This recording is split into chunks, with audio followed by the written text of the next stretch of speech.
There left a lot of people without power across our area. And according to LG&E, right now in Jefferson County, there are just over 600 people without power. We'll note that number has been ticking down. Just a couple of hours ago, it was more in the 800 range. So some good news there. There are about 1,500 more people in surrounding counties, including Bullitt, Oldham, Carroll, and Gallatin, that are also in the dark. And right now we know there are more than 4,300 outages in Trimble County. That's where our WHAS11 drone caught all of this video. This is in Milton, Kentucky. And you can just see, I mean, just pick any spot of the screen to look at, and all you're going to see is damage.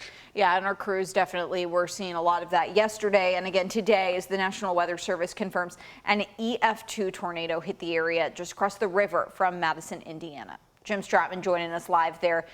Jim, this morning, really that area hit so hard. That's right, Grace. And speaking with some officials who are currently blocking Kentucky 36, they're telling me that what you see right here at this gas station, this BP, this isn't even the worst of the damage. In fact, if you were to head along 36, you would see what they described as an area that is just shredded from the tornado that hit. Again, as you said, it's an EF2 tornado that the National Weather Service confirmed came through Milton, Kentucky yesterday. Now, we know from talking to Trimble County EMA officials that 2 people reported minor injuries, no fatalities associated with this tornado, which is amazing when you take a look at the scale of the damage, even just here in this little part of Milton. We've been able to speak with a bunch of people. We spoke with a lot of people yesterday, saw a lot of the damage as well. One of those people that we were able to talk to was Ralph Gaines. Now, he told us that he was just barely able to get back inside his house before that tornado came through and just ripped his roof off. It came over that hill like a ball of thunder. And I ran back inside, told my brother, hold on. And he goes, for what? This. All of a sudden the roof went whoosh.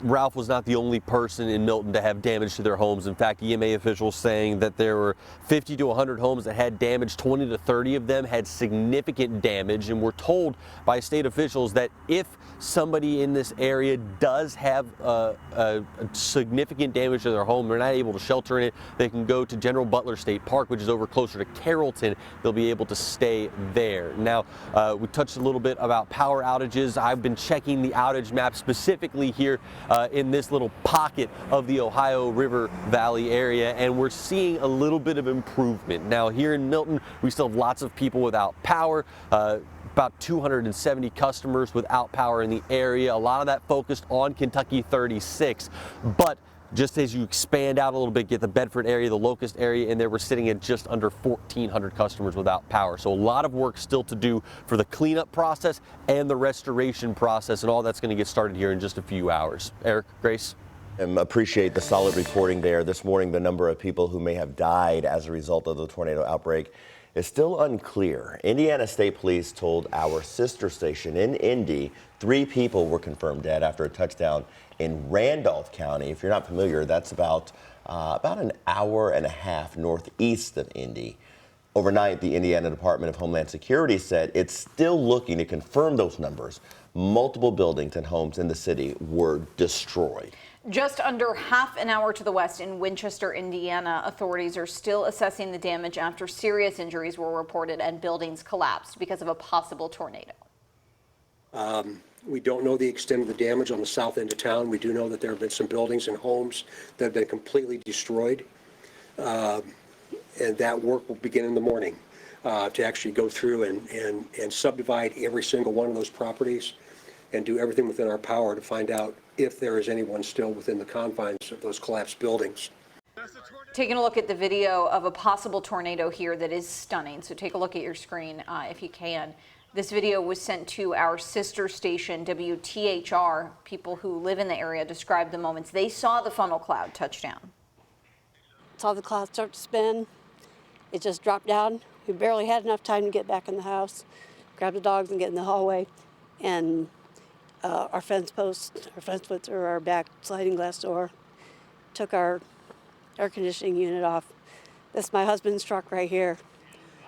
A Taco Bell and nearby Walmart were also destroyed in the storm. A nursing home had to be evacuated after losing power. The NWS is currently working on confirming a tornado touchdown. If you are safe, we want to make sure that that is really clear here, and there is storm damage where you live, you can share your photo and videos with us. It really helps us provide you some context here. So text us at 502-582-7290 if you have pictures or videos of that. All right, it is 7 minutes after 6 right now on your Friday. Some more local news for you. The Jefferson County coroner has identified the person who was hit and killed by an off-duty LMPD officer. Police say that officer was driving an unmarked car on Bank Street in the Portland neighborhood when he hit 17-year-old Clay Twyman.